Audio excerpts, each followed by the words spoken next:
Shiva degree college Manapur के YouTube channel पर मैं आप सभी का मुकेश कुमार सिंह आप सभी का स्वागत करता हूँ। डीएलएड द्वितीय सेमेस्टर के सामाजिक विज्ञान के ऐतिहासिक भाग में मैं आज हर्षवर्धन के बारे में वर्णन करूँगा। हर्षवर्धन पुष्यभूति वंश का था। पुष्यभूति वंश की स्थापना 505 ईस्वी में पुष्यभूत ने की थी। पुष्यभूत का उत्तराधिकारी नरवर्धन था। नरवर्धन का उत्तराधिकारी राजवर्धन प्रथम का उत्तराधिकारी प्रभाकर वर्धन था। प्रभाकर वर्धन के पुत्र का नाम था राजवर्धन द्वितीय और हर्षवर्धन, और पुत्री का नाम था राजश्री। 2 पुत्र और 1 पुत्री थी। 605 ईस्वी में प्रभाकर वर्धन की मृत्यु हो जाती है। मृत्यु हो जाने के बाद हर्षवर्धन की मां यशोमती भी सती हो जाती है। पिता की मृत्यु के बाद राजवर्धन गद्दी पर बैठा और वह मालवा अभियान में निकला, और मालवा अभियान से लौटते समय रास्ते में ही गौड़ शासक शशांक ने उसकी हत्या कर दी। हर्षवर्धन का जन्म 590 ईस्वी में हुआ था। 16 वर्ष की अवस्था में वह 606 ईस्वी में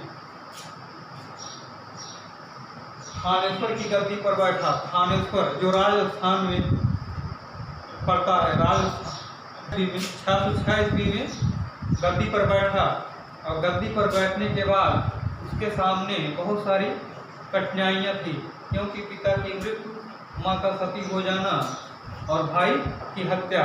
इसी के पहले की एक घटना और है। मौखरी वंश का शासक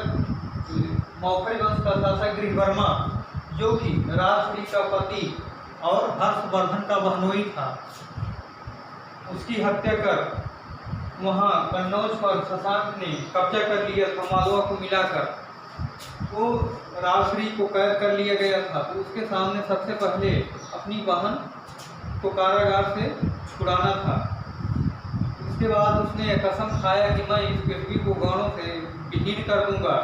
यह प्रण लेकर वह अभियान के लिए निकल पड़ा, और सबसे पहले उसने कामरूप जो वर्तमान में आसाम के नाम से जाना जाता है, उसकी तरफ बढ़ा, और वहाँ के शासक ने उसकी गुलामी बिना लड़े ही स्वीकार कर लिया और बहुत सारा उपहार दिया।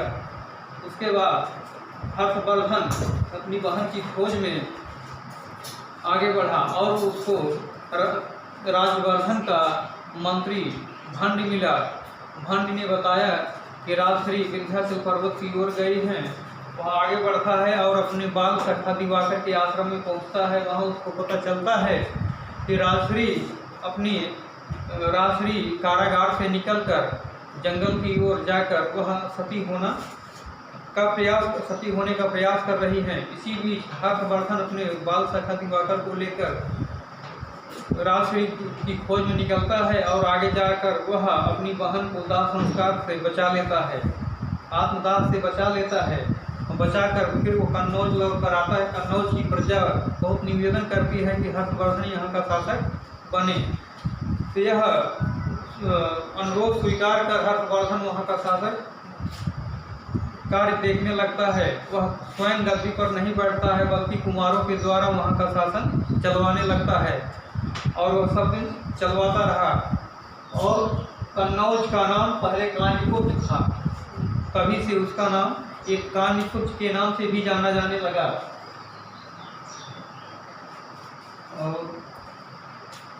फिर कन्नौज को भविष्य में अपनी राजधानी बनाया। जो पहले थानेश्वर, हर्षवर्धन की राजधानी थानेश्वर थी, उसको राजधानी परिवर्तन कर कन्नौज की अपनी राजधानी बनाया। और चीनी यात्री हेनसांग भी हर्षवर्धन के समय में आया था, कन्नौज होकर आया था, और कन्नौज में भी सभा का आयोजन हुआ था। तो सबसे पहले भारत में वह 629 ईस्वी में आया था हेनसांग, और यहाँ पर 629 से लेकर 645 ईस्वी तक रहा, जो कि हर्षवर्धन की 6वीं महामोक्ष परिषद में शामिल हुआ, और जिसे बौद्ध की 5वीं संगीत के नाम से भी जाना जाता है। 647 ईस्वी में हर्षवर्धन की मृत्यु होती है। इसके बीच हर्षवर्धन गौड़ शशांक पराजित कर उसको अपने साम्राज्य में मिला लेता है। हर्षवर्धन का साम्राज्य विस्तार विंध्याचल पर्वत, मालवा पर्वत, जम्मू कश्मीर से लेकर बहुत विस्तृत फैला हुआ था और उसने इतना विजय प्राप्त किया कि उसके हाथ कठोर हो गए थे। कठोर होने से उसको शिलादित्य की उपाधि दी गई। पत्थर के समान कठोर होने से शिलादित्य की उपाधि दी गई, क्योंकि अस्त्र शस्त्र को चलाने में वह पत्थर के समान कठोर हो चुका था।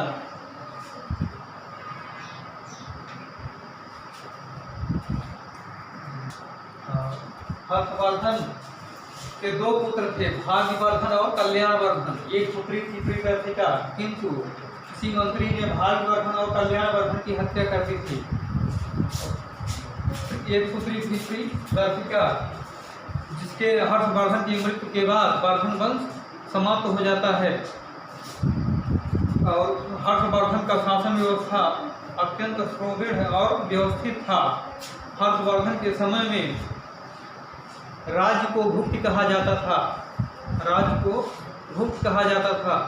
राष्ट्र सबसे बड़ा राष्ट्र होता था। राष्ट्रपति जो होता था वह सम्राट होता था और राष्ट्र को भुक्ति में बांटा गया था। जैसे आज के समय में भारत एक राष्ट्र है, उस राष्ट्र में 37 राज्य हैं केंद्र शासित और प्रदेशों को मिलाकर।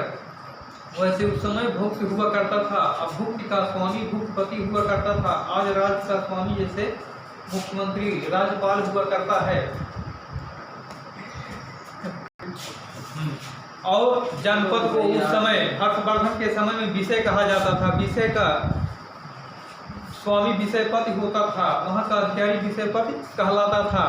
और उस विषय को अर्थात जिले को तहसील में जैसे आज बांटा जाता है, उस समय विषय को पाठक कहा जाता था।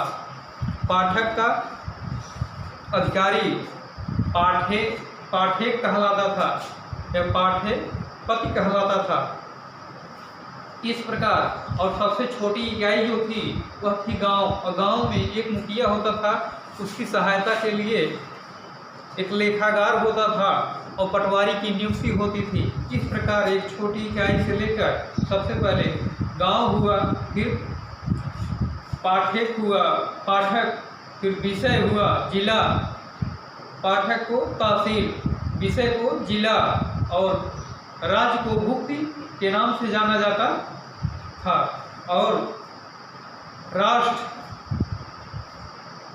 का जो सर्वोच्च होता था उसका अधिकारी स्वयं सम्राट होता था।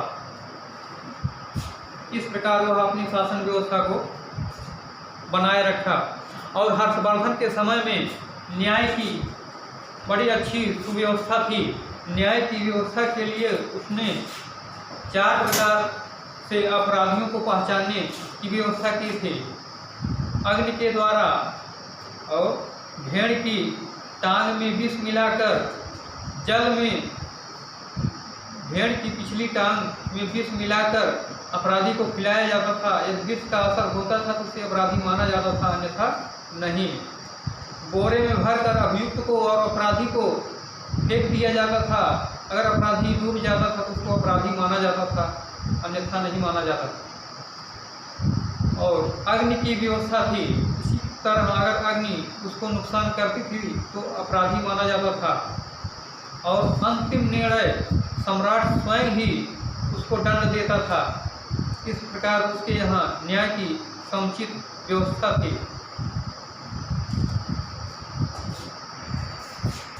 इस प्रकार हर्षवर्धन को महाराजाधिराज और शिलादित्य आदि उपाधियों से जाना जाता था। और आप लोगों को अगर यह चैनल हो तो चैनल को सब्सक्राइब करें और बेल आइकन को दबाकर अपने दोस्तों में शेयर करने की कृपा करें। धन्यवाद।